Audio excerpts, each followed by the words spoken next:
All right, I think we're live. So let's just wait here until people join us. I once again started us off awkwardly. Here we are.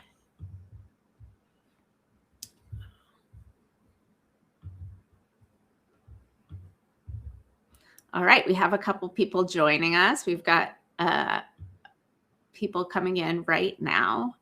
And all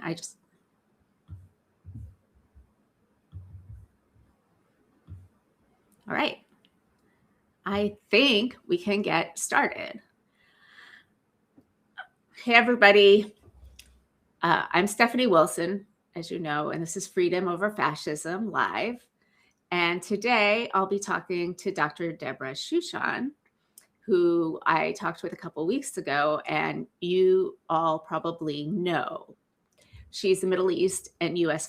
foreign policy expert and senior resident affiliate. This is a great title at Georgetown Center for Jewish Civilization, where she's going to teach a class on the Israel-Palestine conflict.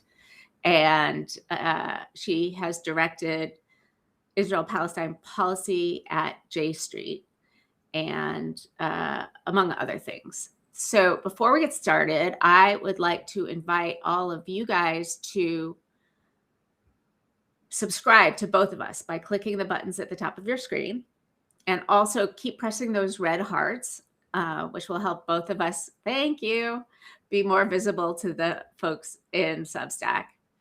And as we all know, this work is hard in a lot of ways. So if you have the means to become a paid subscriber to either of us, please do that. And I want to note that Freedom Over Fascism is part of the Democracy Group and Banner and Backbone. And that's two different networks fighting for freedom and democracy. So Deborah Shushan, my badass, overeducated, anti-fascist mom of a certain age friend. That's me. That's you. We've talked a bunch about the Jewish American community and Israel-Palestine. And yesterday I was on with Rabbi Sandra Lawson. If some of you joined, I know Deborah was there. And you recently talked to Professor Shaul Magid at the Harvard Div School, who's my neighbor, more or less, and Dr. Ilana Stockman, who's a Jewish, who's an American, Israeli-American, American-Israeli, Jewish. And both of us are witnessing in different ways how the American Jewish community is struggling in its response to Israel-Palestine, to anti-Semitism, anti-Zionism, liberal Zionism, what all these things mean, and a whole lot more. So my basic premise is the Jewish community in North America fracturing? Are we facing a schism? Where are the line, and if so, where are the lines drawn? Yeah. Well, first of all, Stephanie, thank you so much for having me. And it's really great to be on with you again. The last time we were on together, we were talking about a pretty different topic. We were actually talking about MBS, Crown Prince of Saudi Arabia, coming to DC and meeting with Trump. And so it's great today to talk about a topic that is definitely near and dear to both of our hearts, Jewish American community and Israel-Palestine. And I know you mentioned that we are both badass, anti-fascist Jewish moms of a certain age. So this is something that is both, professionally interesting and important, but also like we're both raising Jewish kids and, Right. And I'm sure many of the folks who are watching are probably, maybe raising Jewish kids, maybe trying to be involved in the raising of Jewish grandkids and figuring out what the heck that looks like in this particular time. Yeah. And a lot of my folks, yesterday was the first time I have directly had a conversation about the Jewish American community. Mm-hmm. I've had little comments here and there, but I have stayed away from the entire show. So now I am diving in to the Being Jewish in America series. Oh, you crazy woman. I know. And because most of these folks here have heard me talk about the fact that I'm Jewish, but not really delve into the problematica and the beauty and the Tsuris and the Mishugas of that. People may So not let's know do it. what those words mean, Stephanie, Right. potentially. Do I you want to know. define your Yiddish terms? Tsuris is like, okay, Tsuris is like Troubles. troubles. Like Yeah. when you talk about all the Tsuris you have, it's like all my suffering and all of my troubles and oy vey's mir. And Mishugas just means craziness. So we're basically want to talk about the suffering and the craziness, and because we're batshit crazy here in the Jewish community, as is every community in different ways. And so we want to talk about that. And you guys know, I've talked a lot about white Christian nationalism with people, and it turns out I've talked with a lot of people who were raised as Christian fundamentalists and are what do they call it? Deconstructing that. So this is a completely different side of what some Americans look like. But it comes into conversation and sometimes conflict. So let's start with the premise that that it's a hard time right now in the Jewish American community, and go from there. Yeah. Well, so just 2 seconds by way of background. My entree into this is for the last, for about 8 years. I worked for, you mentioned J Street. I worked for J Street. I also worked for another progressive Israel-Palestine focused Jewish organization that used to be called Americans for Peace Now.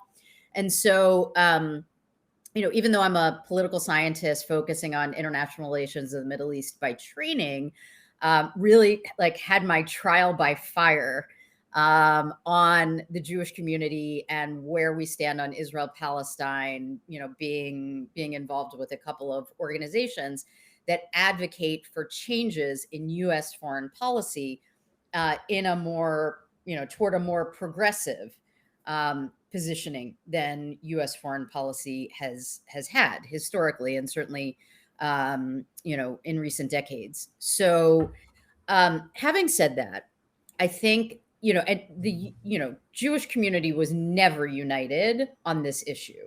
The Jewish community has never been united on any issue since the beginning of time. Exactly. I mean, that's part of the character of being exactly a Jewish community. No, that's exactly right.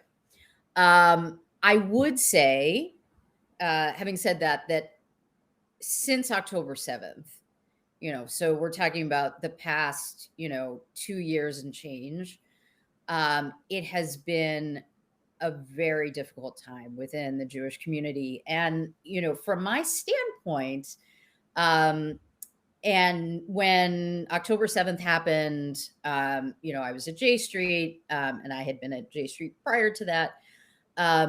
We have an ultra right wing regime in Israel that's been in power, that came to power at the very, very end of 2022. And so there was an interesting dynamic that was happening after the Netanyahu government came to power, but before October 7th. I'm sure will recall, and others will, on this call will probably recall as well, but maybe not everyone. That was a period where the Netanyahu government was trying to pursue what they referred to as judicial reform. Others called a judicial overhaul or a judicial coup. And this was a period where, there were incredibly impressively large crowds every week, mass mobilization every Motzei Shabbat, after the close of Shabbat on Saturday night, in Tel Aviv and cities throughout Israel, protesting for Israeli democracy. And that created a really interesting moment in the Jewish community where it became maybe a little bit more clear to folks that there were multiple ways of supporting Israel. I mean, that had been clear to many of us for a very long time. But, do you support the Netanyahu government, or do you support the pro-democracy protesters who are at loggerheads? And there was some very interesting movement within the Jewish community of folks who seem to be kind of processing that and actively supporting the protesters and being more critical of an Israeli government that they might have been comfortable doing previously, including some rabbis, right? And then in the midst of that, like in the heat of that, October 7th happens. Incredible crisis, obviously, within the Jewish community in terms of this, horrific attack on Israel, 1,200 deaths, 1,200 people killed, people, 250 or so were kidnapped to Gaza. And, a moment in which you have unity within much of the Jewish community. I won't say all, but much of the Jewish community really comes together around the cause of the hostages. But that kind of begins to unravel pretty quickly in terms of the response that we saw from the Netanyahu government, which very, very quickly turns into what anyone who's being honest would admit were war crimes and atrocities. And ultimately, obviously, you have human rights and other organizations all over the place who have indicated that it's genocide, right? And so this has really really caused deep ruptures within the Jewish American community. They're not new. This is hardening some of the divisions that you'd already had between Zionists and anti-Zionists, between Zionists of different sort of stripes, folks who are kind of caught in the middle, and which way do you go? And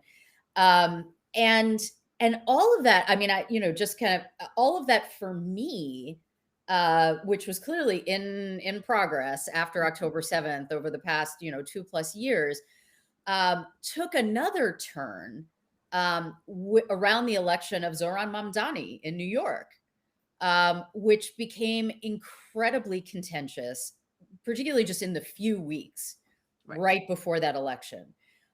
When you start to have prominent New York rabbis, coming out, there were dueling rabbi letters all around Mamdani's election. And this, really fascinating question of whether a young man, Zohran Mamdani, now he's in his 30s, but he's young for you and me, Stephanie. Yeah. Well, yes. Who had a unquestionable history of devotion to the Palestinian cause, and has been an committed anti-Zionist for many years.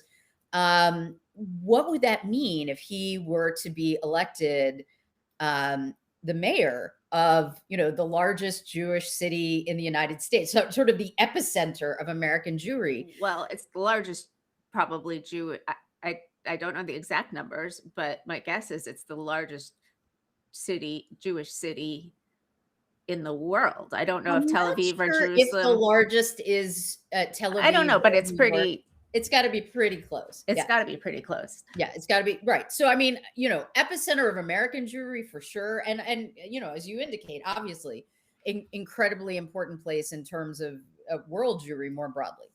And so I think there's no question this is a really fractious time. You mentioned that I spoke to Shaul Magid recently.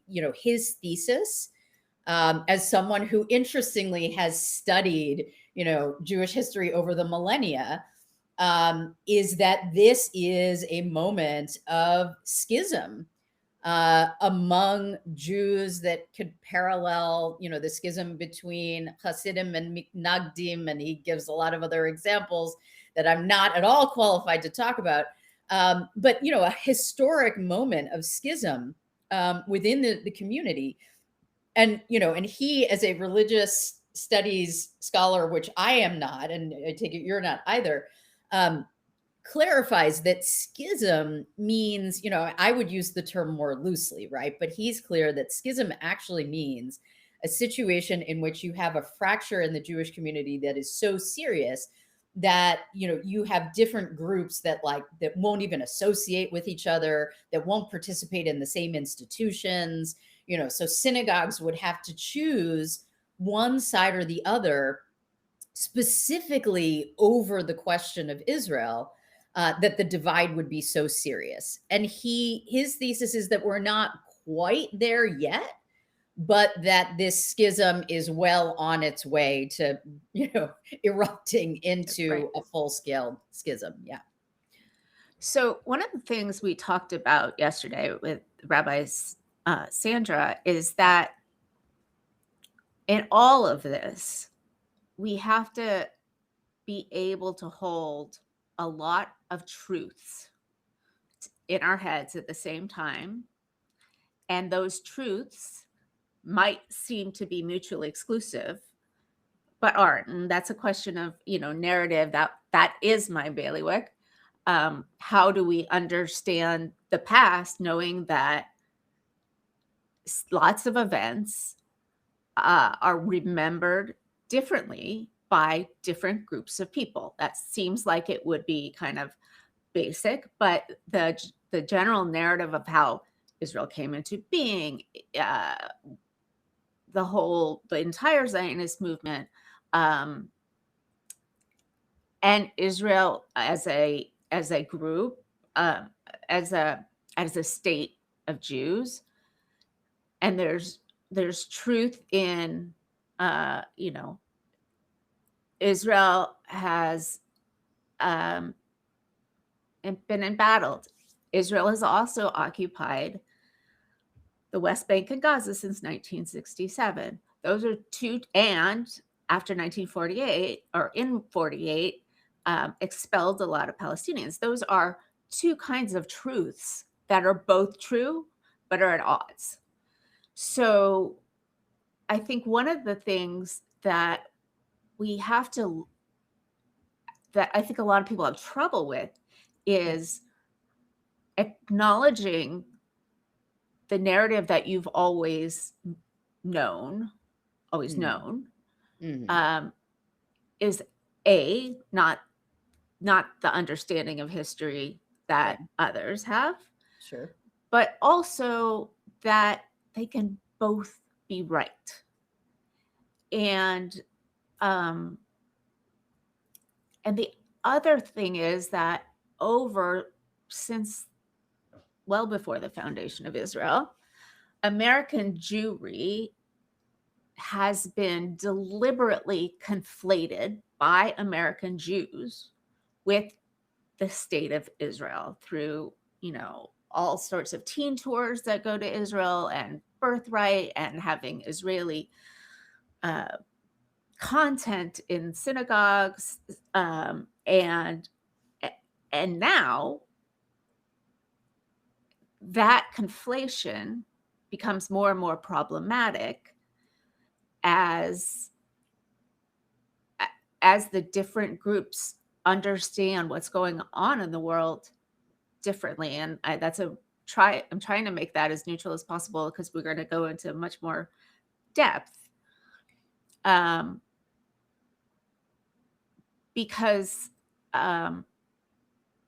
all of that is happening at the same time. There is both real anti-Semitism and Islamophobia, and weaponized use of anti-Semitism for the purpose of furthering the right-wing governments, both in the United States and in Israel. So it's a super complex issue, and it's like in Fiddler on the Roof, where at the beginning he's like, on the one hand, it's in the middle, when Chava's about to go off, whatever. On the other hand, how many hands do I have? But it's a multi-handed situation. Yes, definitely multi-handed. And, so there's a lot there that you put on the table. I'm afraid I do that. No, it's okay. I mean, I'll like riff on a few things. So one is, you point to what I scroll down on. I take notes. I'm an inveterate note taker. So if you ever see me looking down, that's what I'm doing.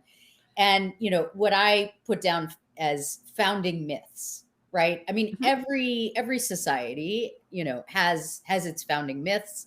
Obviously, we have them here in the United States. Where I live in Lexington, Massachusetts. We're like at the epicenter of one of the founding myths. Yeah. Absolutely. And if you, watch Ken Burns's amazing documentary that my son is hooked on about the American Revolution. I started it, yeah. You get to like interrogate some of those really important foundational myths. Similarly, Israel has its foundational myths too, as every society does. Right. And I just want to, before you go on, make the distinction between a founding myth being a story that binds a group of people together with a common origin, and the idea of myth as in falsehood, like myth versus fact. So we're talking about the story that binds a group together with a common origin. Right. And, and there is typically in those founding myths, there is some truth and some less truth. Right. And so, I mean, one of the things I think that's interesting is that, I don't want to give Israelis too much credit or spread it around, too evenly across Israelis, but there are some Israelis for sure who have been better about kind of debunking the not so accurate parts of Israel's founding myths than Jewish Americans and probably Jews throughout the diaspora beyond just the U.S. have, right? Right. I mean, it's been interrogated by a lot of scholars. Absolutely. But not necessarily that many people who are just like out there living their lives and consuming the narrative. That's just some absolutely, which is why I don't want to say, everybody, all Israelis do. No, I mean, I don't want to overstate the case by any means, but the folks who really first started to interrogate some of those, myths about what the founding of Israel looked like, in terms of Palestinians leaving in mass numbers, and the idea that those Palestinians just kind of were encouraged to leave by their leadership, and they did so voluntarily. And it wasn't that, the pre-state militias were doing anything that was problematic. I mean, it was actually Israeli revisionist historians who, including actually one of my professors when I was at Oxford, Avi Shleim, who's quite famous, who, went and dug into the archives in Jerusalem and like, well, I hate to tell you folks, that's not exactly what happened. Right. Whereas, here in the United States, those facts can be extraordinary facts. Like, for example, the fact that 750 Palestinians were expelled in 1948 in a war that was both, for the establishment of a state for a people who had just suffered a horrific genocide in which 6 million people, like that's obviously that is true. And there was a lot of reason to want a Jewish state to be, or at least a national homeland, in which Jews could be safe. There was a lot of reason to want that. And at the same time, it was founded on war crimes and ethnic cleansing. Like, I mean, these things, there are people, maybe not your audience, Stephanie, but there are certainly people who will hear what I'm saying and their, brains will explode. Right. But you're absolutely right about the necessity of grappling, right, with founding myths and with, contentious narratives and and kind of interrogate. I mean, like, my husband and I talk about this. I mean, so many, like the fact that when he was growing up and going to Hebrew school in a Reform shul, like, they would basically teach the kids that the Palestinians weren't a thing. Like, they weren't a people. They were fake. They were made up. I mean, Golda Meir, former Israeli prime minister, said as much, right? There's no such thing as Palestinians, but also they never fail to make a mistake when they have an opportunity, even though they don't actually exist. Right. So, they never miss an opportunity to miss an opportunity, to quote her more precisely. So, this is and let me add to this for a moment, right? We're at a moment where a lot of the kids who were, who are now, I don't know what it makes it, like millennials or whatever, who were raised with that kind of uncritical view of Israel and, diminution of the Palestinian people, or dismissal of the Palestinian people, and, anything about, their cause, grew up and into a world in which, they had access to expanded information and recognized that the myths that they were taught, and we're talking about a lot of kids who grew up, going to either Jewish day schools or, public schools with, going to Hebrew school on the weekends and during the week, et cetera, had bar and bat mitzvahs and all of that, at some point began to feel betrayed. And like they hadn't been told the full story. And this Jewish community that raised them with these wonderful liberal social justice values had lied to them. And that's part of this like deep trauma, angst, and problematic generational rift that we're seeing today, within the Jewish community, where you have, the sort of Jewish establishment, as I like to call it, right? The, old school organizations within the Jewish community who insist on adherence to the old narrative, right? On the one hand, and lots of like litmus tests for, if you don't accept this, then you're not part of the Jewish community, and a younger generation that, I believe, I don't have the poll numbers at my fingertips. There was a fascinating poll that was taken before October 7th, before the atrocities in Gaza over the last 2+ years, in which some substantial number of younger Jews, and I want to say it was like 25%, don't quote me, have to look it up, already thought that Israel was committing genocide against the Palestinian people. And then you add on top of that, obviously, what's happened over the last 2+ years. And you really have this rift that is not fully, it's not only generational. Obviously, there are younger Jews who adhere to, a more conservative viewpoint. And there are some, older Jews. I loved my favorite part of conversation that I had with Shaul, who we've mentioned, was the part where he mentioned that, his 87-year-old mother told him she was voting for Mamdani, right? So, I mean, obviously, it's not strictly generational, but it is, substantially generational. So, we have this, really serious conflict that's happening in part around these founding myths. One thing I'll just add, and then should I mention Hillary Clinton? Can I mention Hillary for a second here? And then or were you already going to get to Hillary? I would get to Hillary, but I'll stop. Whatever. I'll stop. No, you go ahead. Well, let's just say that the American Democratic establishment, has, been a proponent of Israel for a long time. Israel has been a recipient of U.S. aid, some of it required by treaty with Egypt. No. Not true? No. It's appropriated trust me, I lobbied on this. No, it's appropriated every year by Congress. And so that's Okay. something that, like, there was an MOU, a 10-year MOU under the Obama administration that's getting ready to run out. Really interesting questions about what's going to happen with that. Okay. So Yes, but it is true. false information.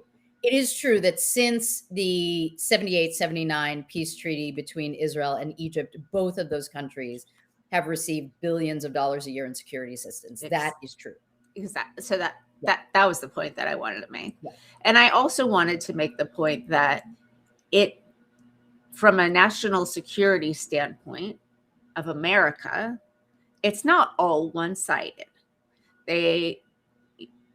America gave Israel lots of aid, and Israel gave America things like intelligence, purchasing of armed systems, lots of things that were important to the United States as well. It wasn't just a one-sided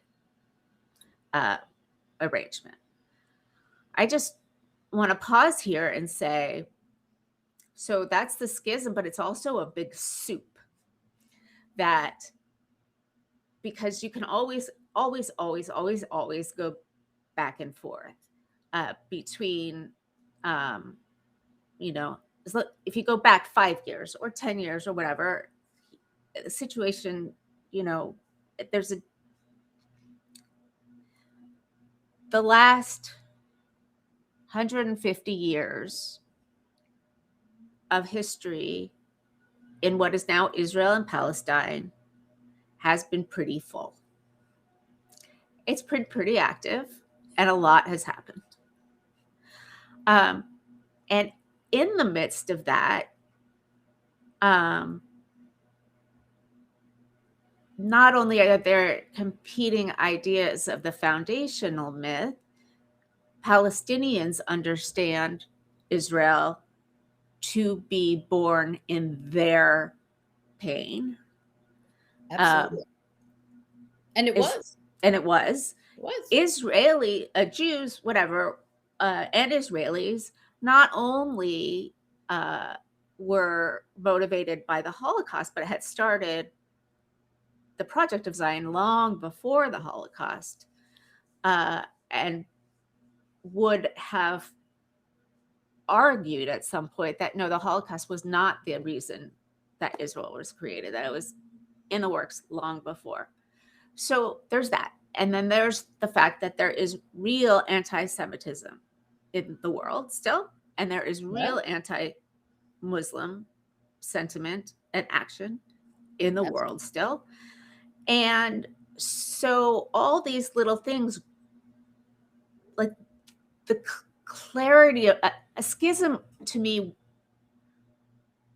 connotes a little bit of clarity, right? That there's one side that believes this, and one side that believes this. But I think that this situation, particularly intergenerationally, different,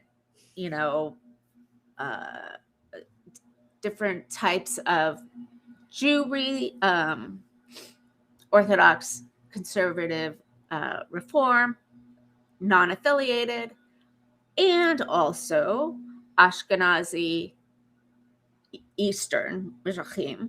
Right. And most American Jews are Ashkenazi, but not obviously all. So there are a lot of confounding factors that make a schism less clean. Yeah. Like when when Shaul was talking about a schism, he used it as an originally Christian term, where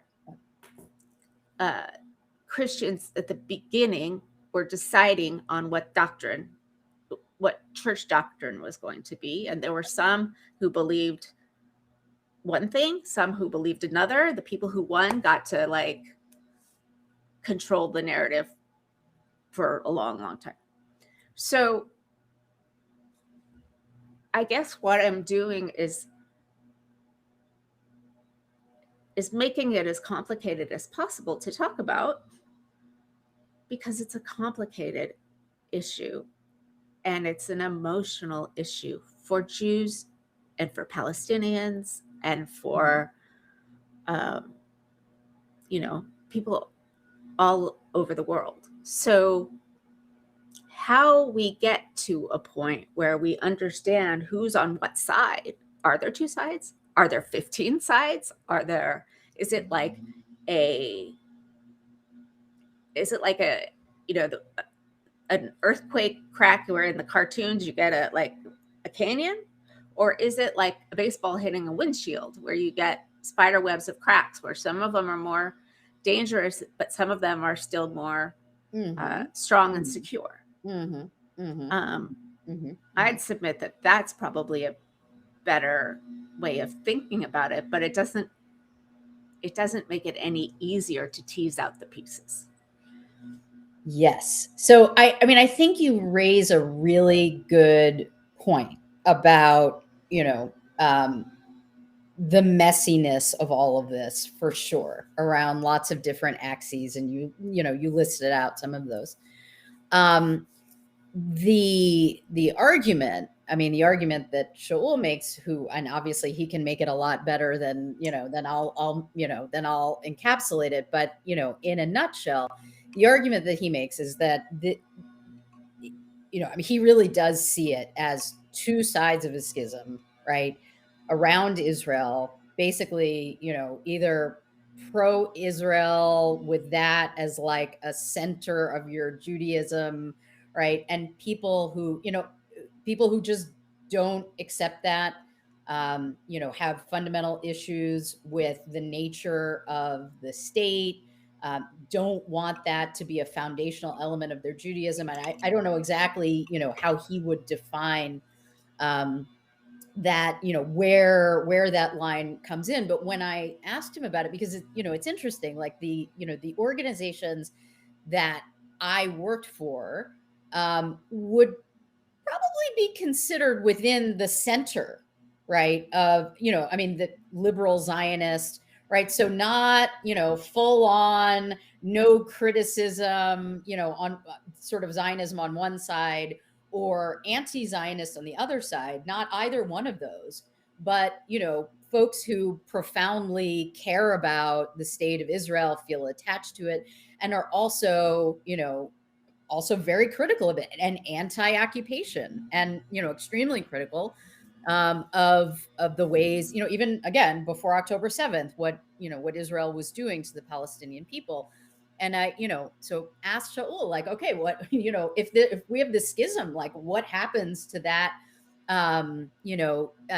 connected, conflicted middle that Josh Leifer has recently kind of crystallized some thinking around in writing in Haaretz. And his answer was basically like, it's not going to be possible. The center can't hold. You're just going to have to go one way or the other.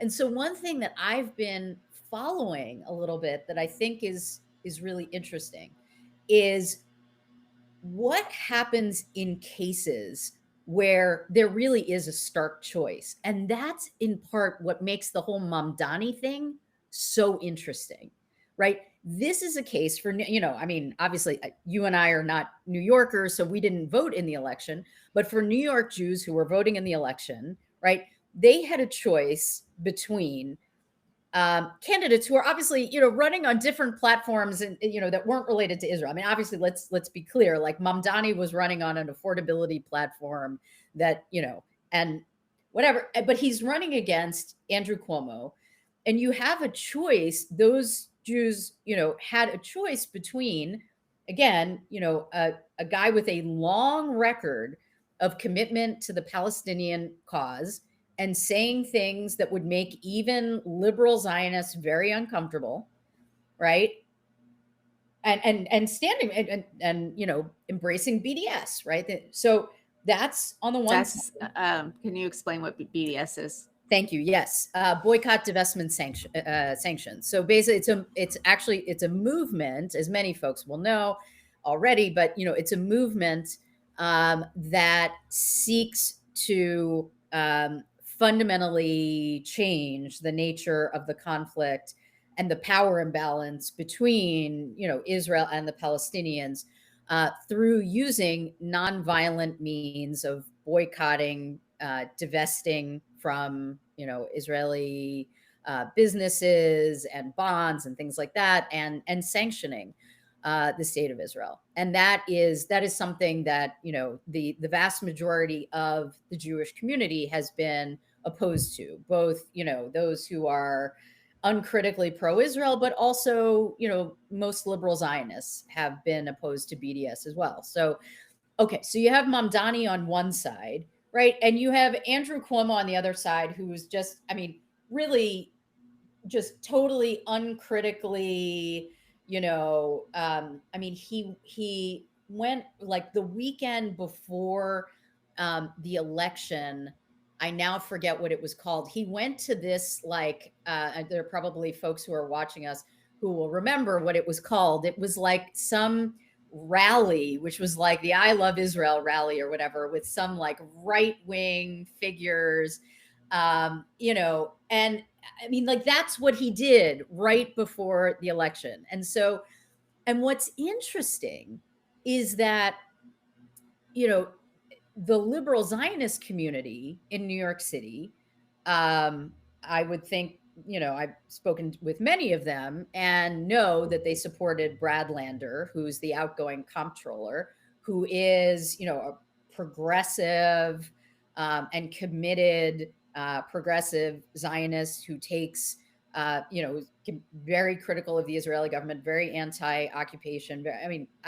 I happen to love Brad Lander, had a chance to speak with him on the debrief, supported him in the primary.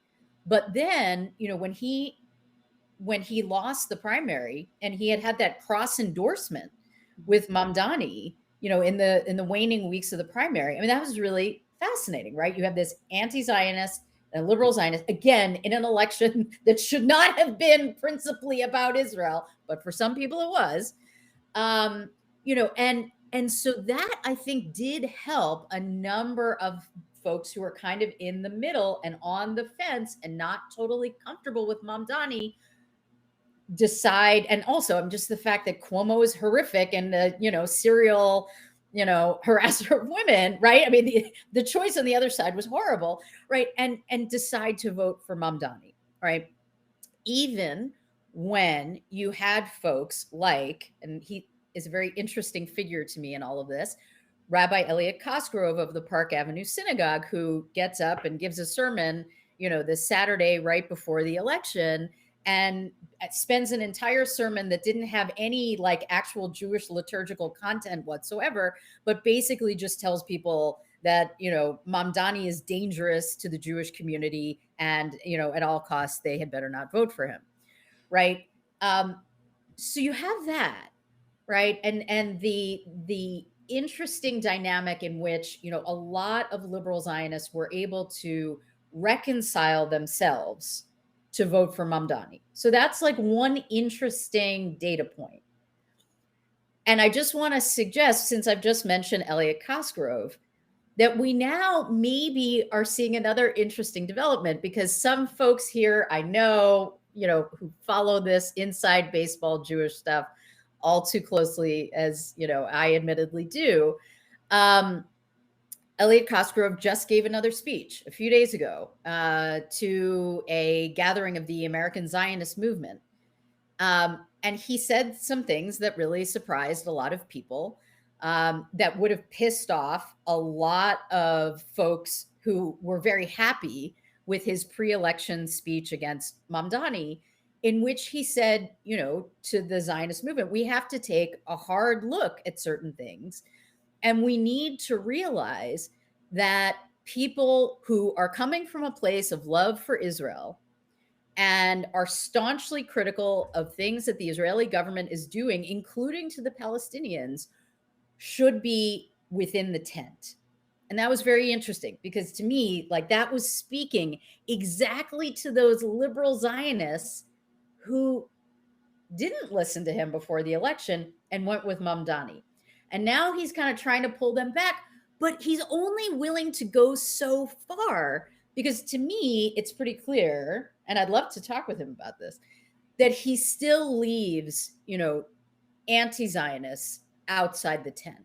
So again, so it's kind of like back to the question about, whether there's a schism and are there two sides, and where, like, if there is going to be a schism, there's a question of which way that center, the liberal Zionist center, which way it's going to go. And I'm starting to see it pulled in different directions, which is very interesting to me, because that obviously is the community that I've been a part of. So I don't know. I mean, could it be narrowed down to just two sides? I don't know, but it's very interesting to see, where exactly that line would be drawn. And I think that's not clear yet. Right. And as I recall, and you obviously were much more involved in this conversation, he basically said the liberal Zionists think that a democratic Israel can be salvaged if lots and stuff of change within Israeli government, if there's a different kind of government and a different kind of policy and better, some sort of agreement between Palestinian and Jewish Israelis, and the anti-Zionists who thinks it's not salvageable at all. So that, when you say he, did you mean, sorry, Shaul did you mean Magid. I meant Shaul. Shaul Magid. Okay, got it. Which I think is very interesting language, because is it salvageable? One, it says, should it be salvageable? I mean, should it be salvaged? Yeah. Or it's kind of like what we're talking about with the United States. We are in a place of such disaggregation. Mm-hmm. Mm-hmm. A lot of us wonder, can America as it was be salvaged, or does there need to be something completely different? So that's another way to the conversation. Yeah. And I wanted to ask you, one other thing I wanted to bring in, because we only have a few minutes left, is, oh my God, how did that happen? I know, we can do this again. It's those professional Jewish community. You called it the establishment, which it is. Has in their way of speaking about this, and I'm gonna bring this down a couple layers to Jewish high school, a pluralistic high school that my kid goes to, where they have found a way somehow to excise Palestinians from every conversation about Israel. Talk about Saudi Arabia, talk about that happens, Gaza, whatever, but like not talking about Palestinians. And the question that's coming closely in my life is the trip to Israel that this school always takes going to interrogate anything enough to make it a trip with integrity. And so I think this is a piece, and this is where we could talk about Hillary Clinton, where a lot of people in the establishment are managing to talk about the crisis of Israel-Palestine without acknowledging the catastrophe of the Palestinians, not just in Gaza, but also in the West Bank. And we all saw the Sarah Hurwitz's talk about how it's the young generation watching TikTok that it's made anti-Israel because of TikTok. And She actually said something slightly, I think she did say that, but she added a piece as well that really, she added a piece about Holocaust education Oh yeah. that, yeah, Right. that, set people off with good reason. Yes. So among those are the Democratic establishment, Mm-hmm. Democrats in the Mm-hmm. United States, Mm-hmm. and the establishment who have been pro-Israel and haven't found a way, or are so committed to their donors maybe, that they are still talking about this situation Mm-hmm. in a way that aligns with far right billionaires like the Adelsons. And there was just a conference where Hillary Clinton spoke that was sponsored by the Adelsons, where she also made a lot of comments about Israel having a communications problem without really acknowledging that there's a catastrophe that needs to be addressed. So two big things there. One, let me start where you started, because you and I Correct. talked about, Yeah, sorry? and correct me where I've totally gone off the rails. No, you haven't gotten anything wrong. No. So first, one thing I just want to say that's very cool is that Stephanie and I really met through Substack, as fellow, badass, overeducated Jewish moms of a certain age, Anti-fascist. who are anti-fascist. Thank you. I forgot, that's also happens at our age, right, Stephanie? Like, woo, yeah. You don't remember everything. But anyway, who are doing this work and would, and of course would love everybody's support. And, we met through Substack, and we've become friends offline too, which is really cool. And we had a conversation about, you talked to me about the dilemma with, your son, who is, you have this question about, like, do you send him on this trip? And it's not just me, do I send him? It's his, do I want to go? Right. And right. Sorry. My kids are younger. Yeah. So at my kids' ages, it's, what my husband and I decide. But right. Your son is, like, on the cusp of graduating high school. Weeks. Oh my God. And anyway, so right. So we're slightly different places in that regard. Right. But it's really a dilemma. Right. And I mean, I haven't gotten to that point with my kids, and my kids go to public school, so it's, it's different. But I remember when I was teaching Middle East politics at William and Mary, I routinely would have Jewish kids come and say, listen, I'm thinking about going on Birthright. And, I know that Birthright isn't going to offer, the kind of, more objective, grounded view, Israel and Palestine, and as I've gotten here in your class, and I'm not really sure what to do. And my advice was, like, dude, it's a free trip.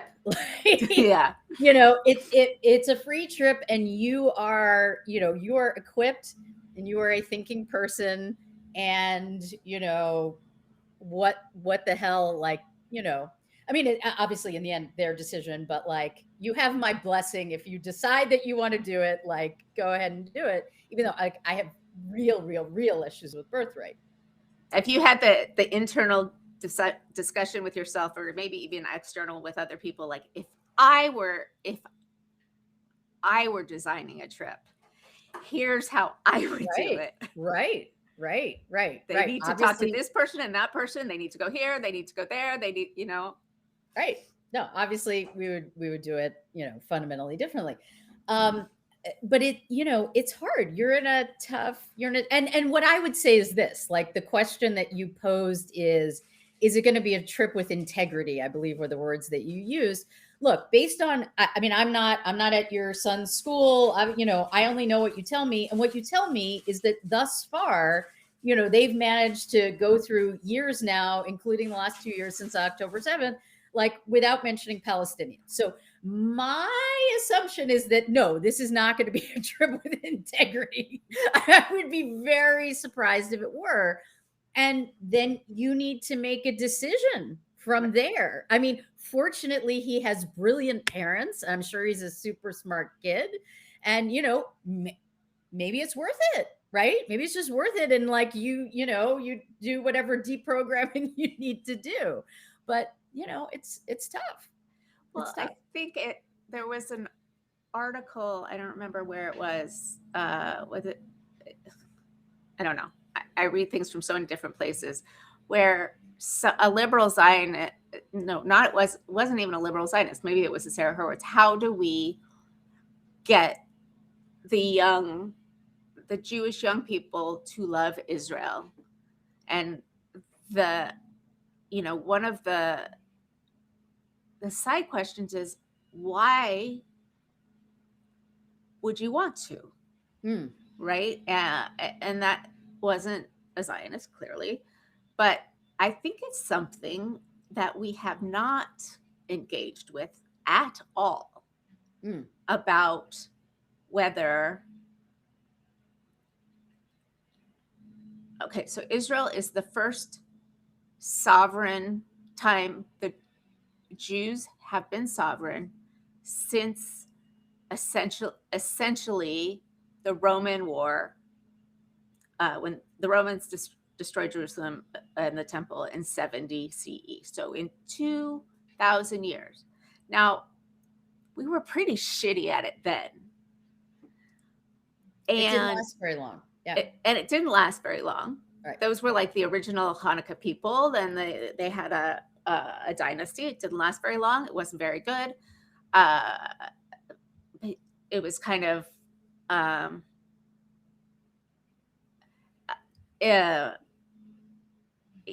they were vassals of Rome and all sorts of things. But the question that we haven't been ready to ask as a community is, are we better off as a diasporic people and not with sovereignty? Can we do anything well with sovereignty given our history of being diasporic for so long? So I think that's a question that will come by millimeters. But why would you want to inculcate love of Israel? Just as a question, I think kind of hangs out there. I know why. Why? What's your answer? What's your answer? Well, my answer for myself is, I've spent a lot of time there with Jewish Israelis, with Palestinians, in Israel, in Palestine, and I want to help move the ability to live the ability to live together without killing each other forward. And I spent a lot of time, in that world. And I had to spend a lot of time deprogramming from that initial teen tour, with all the founding myths. And, it took a visit to Palestine. It took a visit, lots of conversations with Palestinian, people on the street, but also Palestinian academics and Palestinian leaders. Absolutely. To really get myself unprogrammed enough to do the work of peace building, which I don't even know is something that is on the horizon for the next half a century. But for my son, who has no relationship with it at all right now, and I don't know. We have family there, and we know that there's a lot of great, wonderful people Of course. on both sides, but Yeah. but there's also like this possible minority. I don't know whether it's a minority or not, whatever. There's really horrible Jewish supremacist terrorist people in charge right now. So how much does that impact? Like, it's like people coming to the United States right now. A lot of people are like, I'm not coming until, Trump is out. Even though they are like very supportive of us. And there's probably a bunch of people here who are Canadian in particular.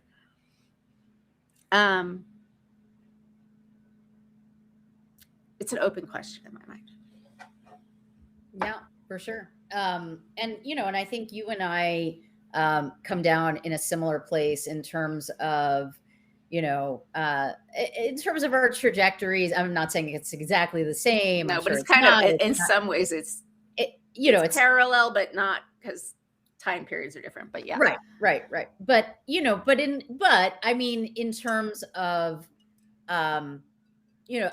obviously Israel it's a complicated place, period. And it's complicated for me personally, but I mean, I care about it tremendously. And if I hadn't, I wouldn't have invested like a substantial chunk of my career in terms of advocacy, but in a way that obviously, was not uncritical of and not just of particular horrific Israeli governments. I mean, it does go, I think, if we're being honest, it goes beyond any, I mean, Israel had a quote unquote change government that was before the Netanyahu government that came to power at the very, very end of 2022, right? This was the Naftali Bennett, Yair Lapid government that lasted like whatever it was, a year and a half or something. And it also sucked. I mean, there are fundamental structural issues there that, and an occupation that has lasted for decades, and issues that go back to 48 and before it, everything else. And with all of that, Israel exists. And, it's most likely not going anywhere, even though it has some really fundamental issues, right, to be clear.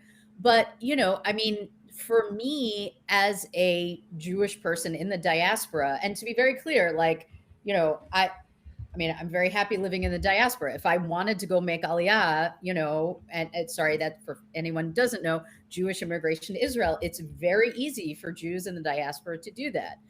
And we choose not to. I mean, we could, and this goes for, Rabbi Elliot Cosgrove and everybody else. I mean, they could go and make Aliyah if they wanted to, and we choose not to do that. Our lives are here, and at the same time, I do feel that I have a stake in this project, not only because I have relatives in Israel, although both my husband and I do.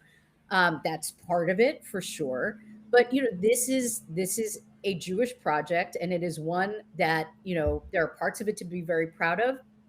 There are parts of it that are highly problematic, but I'm a stakeholder in it in some way, and I want my children to feel that too, and also in a way that is obviously not uncritical, and that sees all of this as but to feel that they have some sort of a role in it. Yeah, I absolutely agree with you, and I think that needs.